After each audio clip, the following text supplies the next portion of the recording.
వీడియోలతో బ్లాక్మెయిలింగ్, యువనటి అమూల్య శ్రీ బలల్ మరణం.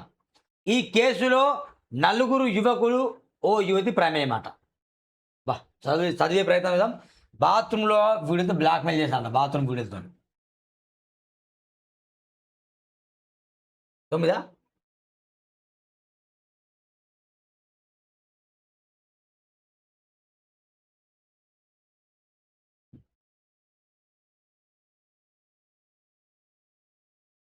యువనటి అమూల్య శ్రీ బలల్ మరణం. ఈ కేసులో నలుగురు యువకులు, ఓ యువతి ప్రమేయం. సినిమాల్లో నటించాలని ఎన్నో ఆశలతో హైదరాబాద్ నగరానికి వచ్చిన యువతి చివరకు ఆత్మహత్య చేసుకున్నది. సైదాబాద్ పరిధిలోని నివాసం ఉంటున్న షార్ట్ ఫిలిం నటి అమూల్యశ్రీ కామందుల బ్లాక్మెయిలింగ్ తట్టుకోలేక మనస్తాపంతో బలల్ మరణానికి పాల్పడిన విషయం ఆలస్యంగా వెలుగులోకి వచ్చింది. కుటుంబ సభ్యులు తెలిపిన వివరాలు ఇలా ఉన్నాయి. కొంతమంది యువకులు అమూల్యశ్రీకి సంబంధించిన కొన్ని వ్యక్తిగత బాత్రూమ్ వీడియోలను రహస్యంగా రికార్డ్ చేశారు. ఆ వీడియోలను చూపించి 6 నెలలుగా ఆమెను తీవ్ర వేధింపులకు గురి చేశారు. కోరిక తీర్చడానికి తమ దగ్గరికి రావాలని, లేదంటే ఆ వీడియోలను సోషల్ మీడియాలో పెట్టి కెరీర్ నాశనం చేస్తామంటూ బెదిరించారు. దీంతో తీవ్ర మనస్తాపానికి గురై ఆమె 10 రోజుల క్రితమే తన ఇంట్లో ఉరివేసుకుని ఆత్మహత్య చేసుకున్నది. కఠినంగా శిక్షించాలి అమూల్య తల్లి. నిందితులపై కఠిన చర్యలు తీసుకోవాలని అమూల్య తల్లి డిమాండ్ చేశారు. తన కుమార్తె మరణానికి కారణమైన వారిని వెంటనే అరెస్ట్ చేసి శిక్షించాలని పోలీసులకు ఫిర్యాదు చేసినట్టు సమాచారం. అయితే ఈ ఘటన జరిగి దాదాపు 10 రోజులు గడుస్తున్నా నిందితులను పోలీసులు అరెస్ట్ చేయలేదని ఆమె ఆరోపించారు. ఈ కేసులో నలుగురు యువకులతో పాటు ఓ యువతి ప్రమేయం ఉందని సమాచారం. అయితే ఇందుకు సంబంధించిన వివరాలు పోలీసులు వెల్లడించలేదు. దయచేసి పోలీసులు ఏం చేయాలి మరి, వెల్లడించాలి. ఇది ఎక్కడ? సైదాబాద్, ఎక్కడో దూరం కాదు, నేనున్న ప్రాంతం దూరం కాదు.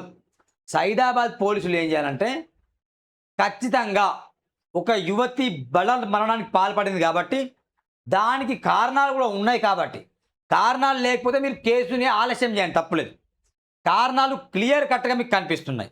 ఆమె ఎందుకు చనిపోయింది అని తెలుసు.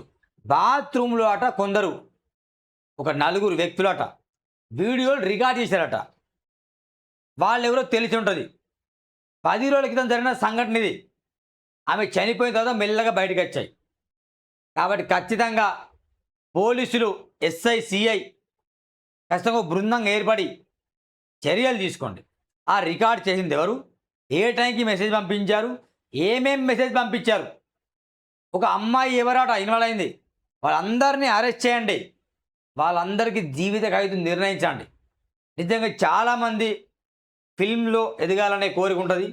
దాంట్లో భాగంగా పాపం అమూల్యకు కూడా ఆ అవకాశం ఉంటే బాగుంటుంది కలలు కన్నది. కానీ బాత్రూంలో రహస్యంగా కొందరు దొంగలు రికార్డ్ చేశారట. ఆ రికార్డ్ చేసిన విషయం బ్లాక్మెయిల్ చేశారట. రికార్డ్ చేసిన వీడియోలు ఉన్నాయి, మీ నగ్నంగా వీడియోలు ఉన్నాయి. మీరు వస్తారా, మీరు మాతో కలిసి ఓకే అయితే మీ పబ్లిక్ చేయ వీడియోలు, లేకపోతే పబ్లిక్ చేసామని బెదిరించారు. తద్వారా ఆమె సూసైడ్ చనిపోయింది. మరి పోలీసులు ఇంతవరకు ఏం చర్యలు తీసుకోలేదట. ఇప్పటికైనా చిత్తశుద్ధితో కాకి డ్రెస్కి న్యాయం చేయండి. దయచేసి ఎవరైతే ఆమెను నిజంగా వాడుకొని తనను బ్లాక్మెయిల్ చేశారో, లేదా ఖచ్చితంగా మీరు మా దగ్గర వస్తే వీడియోలు పబ్లిక్ చేయమని ఎవరైతే భయభ్రాంతికి గురి చేశారో అలాంటి వారిని శిక్షించాలి. చట్టం నిజంగా అందరికి ఒకేలా ఉపయోగపడాలి. దయచేసి పోలీసులు చర్య తీసుకొని, చొరవ తీసుకొని ఖచ్చితంగా న్యాయం చేశారని నేను డిమాండ్ చేస్తాను కదా. నేను కూడా సైదాబాద్ పోలీస్ స్టేషన్ వెళ్ళి మరి వాటి ఏం జరిగిందని అడిగే ప్రయత్నం చేస్తాను.